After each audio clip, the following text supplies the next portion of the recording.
let's just get started with our conversation. Just tell us a little bit more about you, your family, a little bit of history of your life out here. Well, I was born in 1931, and I lived in Colorado all my life up until 1938, as you know, about the Dust Bowl and the grasshoppers and drought and everything. And Dad followed everybody else, and we went to the state of Washington for 5 years. Dad rented the farm out, and we couldn't get back on it. But the minute we hit Washington, we hated it, but we had to stay. And then when the war broke out, Dad said, "We're getting out of here." And we come back a year before the 5 years was up, and we stayed in Morgan. And Dad went to work here in Morgan, worked at the sugar factory, and then when 1st March rolled around, we went to the farm, and we've been there ever since. And I had 8 brothers and 3 sisters, and the happiest family there ever was until we started drifting different directions. And I've had the happiest life that I think anybody could have. I lived through the Dust Bowl days, and I have the book, but I won't let anybody have it because I don't want it destroyed. And the Dust Bowl, if it hadn't snowed the day that it did snow, Wayne and my oldest brother and I would have died with dust pneumonia. And the folks put us all in. We had one bedroom that had one window in it. And they put us in there, and Dad would set a tub of water down, and they'd hang a sheet over that window and kept us kids all back in there so we'd see all that dust. And the dust was just like walking in flour. It was about 2 inches deep, and it was fun to play in and fun to walk in. And we got up in the morning, and the dust had quit blowing, but by 10 o'clock, why, you'd see the big black cloud come rolling in. And there we were. You couldn't keep anything in the house clean. You couldn't wash clothes. You'd hang them up in the house. They're pretty near as dirty if you put them outside. And that year before that, Dad wasn't many buildings on the place. And so Dad had put up, he thrashed the grain, the wheat, and barley, and he had made a big long shed with chicken netting, and he thrashed the straw over that chicken netting. And one end of the shed, we just had a team of horses. He kept them in one end. The hog was between it, and then on the other end was the 2 cows that the folks had. And the reason they only had that much left is because during the Depression, they came in and killed old Dad's livestock off because you couldn't sell it. And the grain was gone. You couldn't get grain. And so the government just came in and said that was one of Roosevelt's deals. You can't flood the market with them. And I never did see my dad cry, but he had tears all day long. So we got through that, and then just as soon as the dirt was done blowing, the chickens, we let them out, and they were so dumb that they came out and sat down and put their head under their wings. Well, then they was going to smother. So Dad put a dish towel around his face and went out, and we only had about 20, 25, and put them back in the shed, and we never let them out again. The horse or the cow. A lot of livestock smothered because they were out in it and they couldn't get away from it. Because that, like I say, that dust was like flour. And the tumbleweeds would blow, it would bury the whole fence row. And it buried your machinery. And you didn't have machinery then like we got today. And so then when the dust quit blowing, then here come the grasshoppers. They started crops again, and the grasshoppers devoured everything. They ate the seals off of your windows, the wood, and Dad had been out in the field trying to get a crop in, and he left his overhaul jacket, blanket lined, hang on the fence post, and when he went back to get it, he had nothing. They had ate that coat up in strips, and we had to put our shovels, everything, pitchforks in the house because they could get in the barns, and they would eat them up till you couldn't even use them, the wood on them. You could not even use them. So they just bought it all in the house. We had left the dog in the house because the grasshoppers were driving him crazy. And they did get in this, I don't remember what kind of a door Dad put on them, but they did a few get in the shed. They'd get in the ears of the livestock, And we put up with that for about 2 years. And you could hear them. You go outside, you could hear them. The black cloud of them were coming, and you could hear them buzzing. And so we all had to stay in the house. We had no school because we couldn't go to school. And then it moved on, and we had dirt coming from Texas and Oklahoma, and it was just a big red cloud. You could see it coming in. I've seen pictures of that. Yeah, so you could see it coming in. Were you and your family able to bathe during this time? Grit. Yeah. Yeah. And that's what Dad would do. He brought the tub in when he put us kids all in this one bedroom. We just had one window. And he'd hang a sheet up.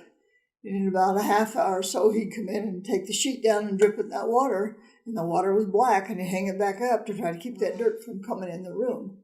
And then when it did come, why, it snowed overnight, but it was more mud. There wasn't anything else. It wasn't really white snow. It was just mud, but it snowed. Did you have an outhouse? Oh, yeah, that's all you had. You were able to get outside for that? But you'd cover your face with a dish towel or something, and one of the older ones, or Dad would go with us, or Mom, but you had to be awful careful. Right. And sometimes we had what they call slop pails back in those days, that you put your milk, waste, and all in, and sometimes we would have to use that pail because we couldn't go out. Right. And, yeah, it's an experience that... I wouldn't take anything for it, but I wouldn't. I don't want to do it again. Right. And like I say, they would the grasshoppers would eat up anything. And Dad forgot his jacket, and he didn't have money enough to buy another one. And from the time Dad come in the field and put his team in the barn, and thought of his jacket, he went out and it was stripped. It's gone. There you go. Did any of your family members or neighbors get sick? My oldest brother had dust pneumonia, and the snow was all saved us, cleaning the air out a little bit. And with Mom and Dad taking care of us, the other kids didn't get sick. And then Wayne and I, later years, had to have our tonsils out. But I don't know. I don't know how the folks done it. And I think about it a lot of times. Mom washed clothes and hang them up in the house, and they was pretty near as dirty when she got done as she started out. But Mom could make anything out of nothing. That's the way she was. Mom could make anything out of nothing. Mom could sew. She cut her own pattern out of a newspaper, brown paper, like they used to wrap her stuff in. You didn't have sacks, she had brown paper. And she always saved all that. And she'd make our patterns, and she made our coats. There just wasn't anything Mom couldn't do. That's pretty neat.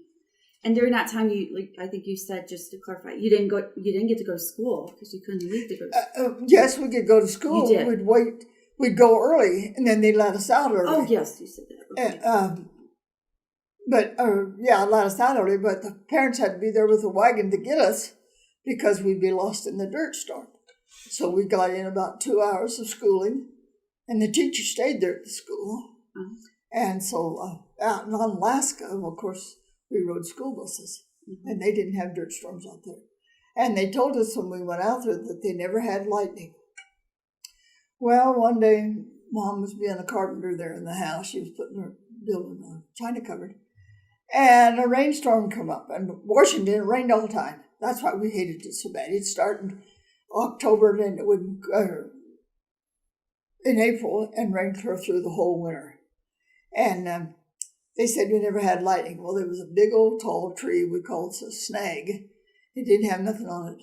And this rainstorm and lightning hit and tore that tree clear down the side. Mom about went through the roof. And she said, "Don't tell me they don't have lightning out here."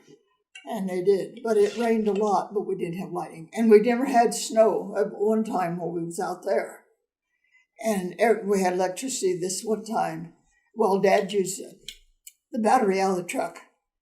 And we had the ceiling put in it, and he hung it up over the 2x4 and run the light on the spotlight on that battery. And then the neighbors was around close by, and they'd walk down knee deep in the snow. Some of it was even deeper. And the folks would play cards, and us kids would play in the house. And now, when you got back here and you went through the Dust Bowl, at that time, was there any government assistance or anybody out there like there is now when there's a natural disaster to help out? All the government did is come in and kill off your livestock. But that was before we went to Washington. And the actual government officials came out and did that? Yes. They came out and done it because you couldn't sell your stuff. You'd flood the market and it wouldn't be worth anything. Mm-hmm. And you couldn't raise a grain to feed them. So they come out, they let you have one cow and one pig, and Dad got to keep his team of horses. And I never seen my dad cry, but he had tears in his eyes all day. And little calves, they killed all the little calves. Because, see, you'd always shut your little calves up and milk your cows, and then have bucket calves. You'd separate your milk to get the cream. Then that skim milk you fed back to your calves. So they just showed up on your property. They just came in and said who they were and what had to be done, and Dad wasn't the only one. What had to be done. Huh. And that was hard because, see, the Dust Bowl killed off a lot of livestock. Right. And then have to go through all this.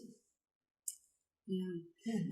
Did a lot of people pass away from the Dust Bowl, or? Well, I don't know if you can say a lot, but yes, there were quite a few people that did pass away with it. They'd get caught out in it, and they'd get lost. And you know how some people are, oh, I can do it, and I will do it. And so that's just like when the war broke out, you just stay in the dark, and no, they're not going to do it, they're going to do it anyway. And when it kind of died down, and when the Dust Bowl kind of died down and you could actually be mobile again, it was up to you, your families, and the community to clean up and get things put back together, right? Yeah, well, you just actually scoop the dirt out of your house. But see, you couldn't, we didn't have roads. Back then, they just cow trail roads, and you just took whichever trail you wanted to take. Okay. And we were, I think, 21 miles from town.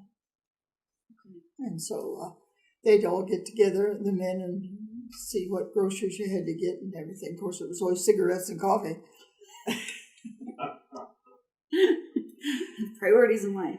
The Depression struck, and everybody, all of our neighbors and everything was going out to the coast where it was better. And there was about 12 of the families, and we all took off and we went. If you ever read The Grapes of Wrath, that's what it was like. And we got out there the minute we hit Washington. We hated it. Oh, we hated it so bad, and us kids did, because, well, we had to give up our pony, and we had to give up so much off the farm. And we didn't like it, and Dad didn't like it. And of course, WPA is the only thing you could find work. And Dad worked on the road, which was called a wetback, if you crossed the line and took a job. And Dad said he didn't care. He had a family he had to take care of. So he worked on the road, and the piece of ground that Dad bought was 2 acres. He gave $75 for it. And you couldn't even walk in on it. For the stumps, the trees, and the blackberry bushes, and all the other bushes. And when Dad was working on the road, the state patrolman was talking with him, and Dad was talking to him about it. And, of course, Dad knew he wasn't supposed to come back to Washington because he was froze. Dad was froze on his job out there. He was in a sawmill. And this patrolman said to Dad, he said, I've got a big dairy barn I want tore down, and I'll give it to you if you'll tear it down. And that's what we built our house out of. But we had to clear the land first. So Mom and the older kids went out while Dad worked, and they worked to clear the briars and stuff out. And then we cleared as much as we could and got the house built. And we was living in a place just down the road from us about, well, we were out 3 miles out of town, but it was still like living in the country, living in town, because everybody lived close together, 2 acres and 1 acre apart. And the only crop they raised out there was vetch. And vetch grew like, I'm going to say like sweet peas. That's kind of what they look like. And then that pod would have those seeds in there. And then, of course, everything was cut with a scythe. You know what a scythe is. Mm-hmm. And used a pitchfork to stack it. But if you only had 1 cow, it didn't matter. And but we turned our cow out in the first thing Dad done is help get that place fenced in, and then we let the cows run out in the tree trees and help clean it up a little bit. And Dad got all the lumber he wanted from the lumber yard, and our house was all lined with cedar. And Dad built it. It was a 3-bedroom, and well, I should say 2.5 bedroom, and a big living room, and a nice kitchen and everything. But you didn't have electricity, and you didn't have water. You had a hand-dug well. And so then Dad got a job. He went into the grocery store, the little store where we traded. It was about 3 miles from home. And the guy in there asked Dad if he wanted to go to work. And Dad said, well, if they'd let him. And they gave him $5 an hour. That was a far cry from 25 cents. And sometimes you got paid and sometimes you didn't. And so Dad took the job. We hated it because it was in a sawmill. But he was made foreman in there, so he didn't have to be, he just had to make sure the other guys stayed away from the saws. And then they had what they call a hog. And if there was lumber they couldn't use, they'd run it up in this hog in a great big steel bin, and they'd burn it up. And the man that Dad worked for was Hadler and Caustic. And he said, you go out there before they set that afire. If there's anything in there you want, you take it.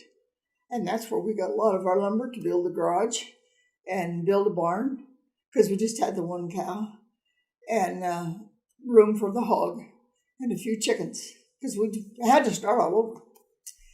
But anyhow, we made do, and as us kids could, we got jobs picking berries and whatnot. We picked blackberries and sold them, and I could pick strawberries if I picked with one of the older kids. And that summer, I made $21, 9 years old.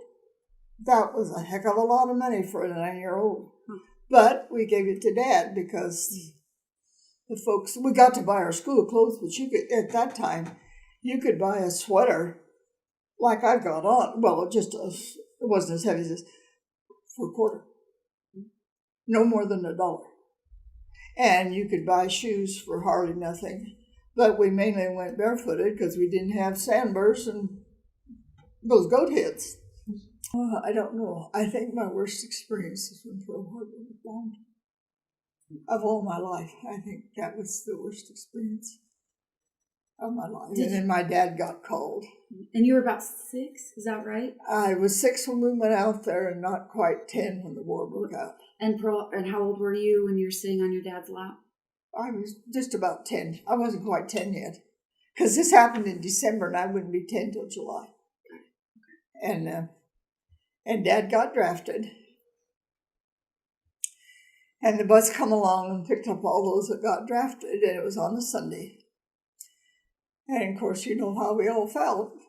Yeah. And so they went in, and Dad, my dad was such a darn cut up and a torment. And they went in, and they come home, and Dad passed. But they wouldn't take him, because he had 8 kids. And so when they got home, he didn't say anything. Indians come in, and they kind of walked around and grinned. And Mom said, well, why won't you tell us? And he said, well, which one of these kids shall I knock in the head? Oh, Mom said, Clifford, why do you talk like that? Anyhow, he laughed, because like I say, my dad was a real kid himself, and a cut up and everything. And so he said, well, we got one too many, and they wouldn't take me. But he had to carry his draft card all the time. And then when I was living in Morgan, one thing he was froze to his job in Washington. He was not to leave, but he did it anyway.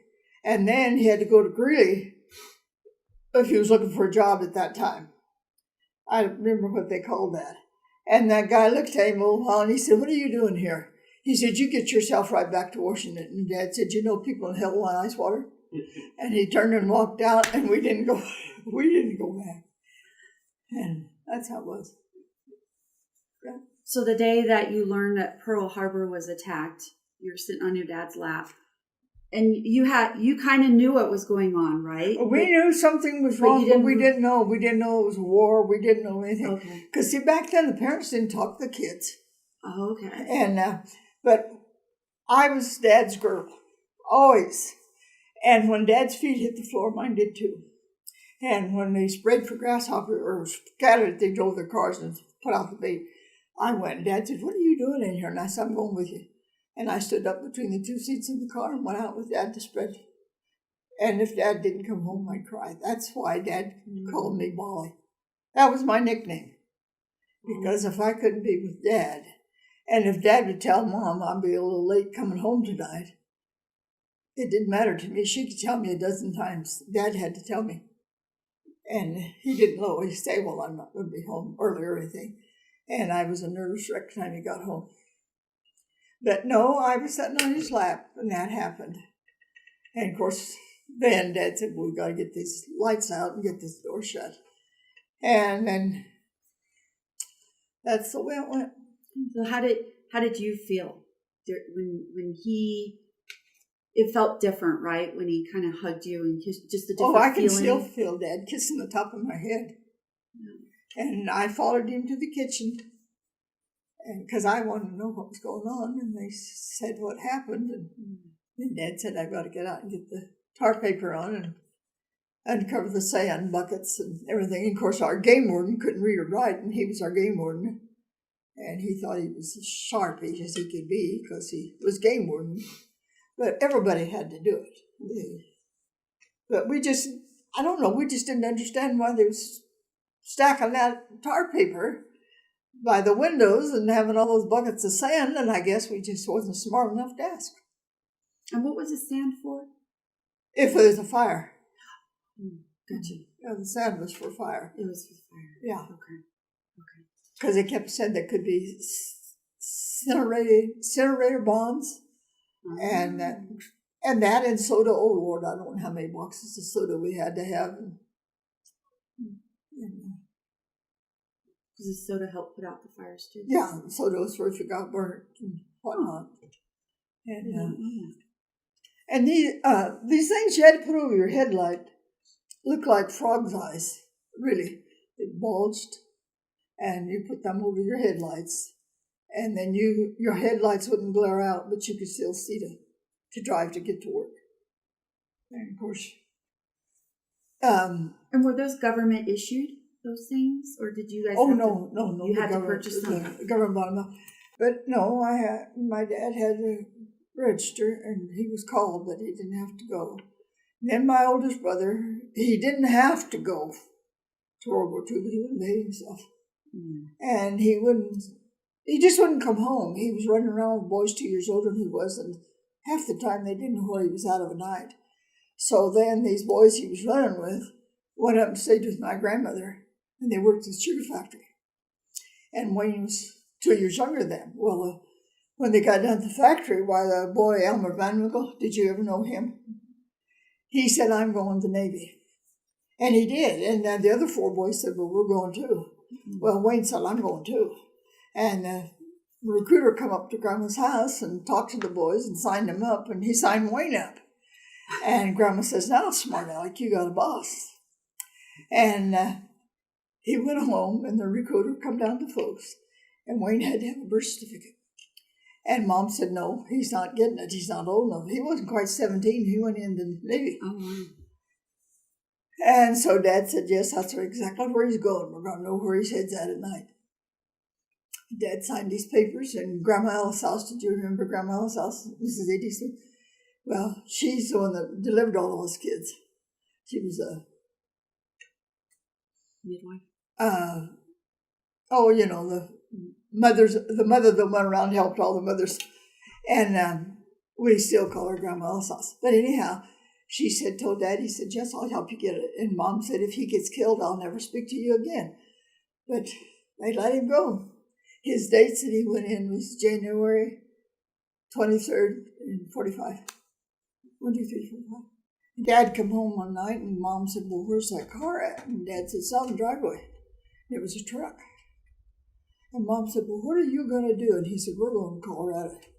Because, the war was on, and we lived through air raid wardens, which was awful. And planes by the hundreds would fly over, and you couldn't see, you couldn't have no lights. You couldn't have nothing. And, of course, those people were smart enough. I don't think they were smart. But the kids in school that lived in town, they'd pair us off with the family. And when the siren went off, they would take your hand and we'd run across town to their homes. Well, they could have mowed us down if they'd have wanted to. It was the dumbest thing. And we was all scared because I didn't know where any of my brothers and sisters were. And And so then they finally got where when the siren went off, we had to get down and sit under our desk and sing a song. Well, if it was the enemy, they could have blew us up right there. But they told that they got on the West Coast, but they never did. Never did get on the West Coast. They said they come in on submarines, but they didn't. And our town was Onalaska, and it was run all by Japanese. It was owned and run by Japanese. And the Japanese were treated about as dirty. We went to school, went home on Friday night, went back on Monday, and they were all gone. Oh, we loved those kids, and we loved the people. Our dentists, our doctors, everything was Japanese. But there was a large, real large sawmill in Alaska, and that's where most of the Japanese worked. And they just rounded them up and brought them back in here or wherever they took them and put them in concentration camps. Oh, wow. And it was terrible. It was just terrible what happened. And then when they said the war broke out, well, us kids didn't know much of what was going on. Mom and Dad didn't talk much. But we knew they was pretty nervous. And wherever my dad was, I was on my dad's lap. Whenever Dad's feet hit the floor, I was there. And he was sitting in front of the radio. And I got up and went and sat in his lap. And they told that Pearl Harbor was bombed. I never will forget. I can feel Dad's head. Dad kissed the top of my head and squeezed me tight and put me down and got my in. He said, Mom, it's happened. And then here come the game warden. And we knew they was storing up paper, tar paper. You had to have so many buckets of sand. You had your windows all blocked out.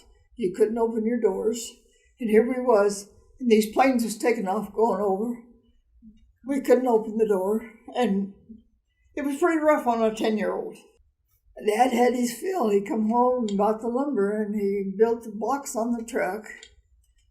And it was in October of 1943. The first part I missed. I went to school the first month, and then we started home. And Dad wrote on the side of that truck, Colorado or bust. And whenever he stopped, they'd say, where are you headed? Well, he had Colorado or bust on there. And he put a seat. We just took what we could take from the house and Mom's canned goods. And the truck, Dad built a bench just so this kid looked out the windshield above it. And he put a windshield in the front of that truck so we could see. We bought our dog. Dad said no, but he knew we was going to anyway. And we brought our dog back with us. And then when we get out in the open, Dad would stop and we'd let our dog out and us kids could get out and walk. But we had a bench there. And Mom had all of her bedding stored under this bench and then her canned goods. And then we just all sat there. All of us come back from Washington except my older sister. And she was working in Longview in the sawmill in the paper where they make boxes. And she didn't come with us, but she got homesick and came. And so then we come back to Morgan and lived, and Dad worked for Patterson's Hardware and at the sugar factory. And we stayed until we could get on the farm.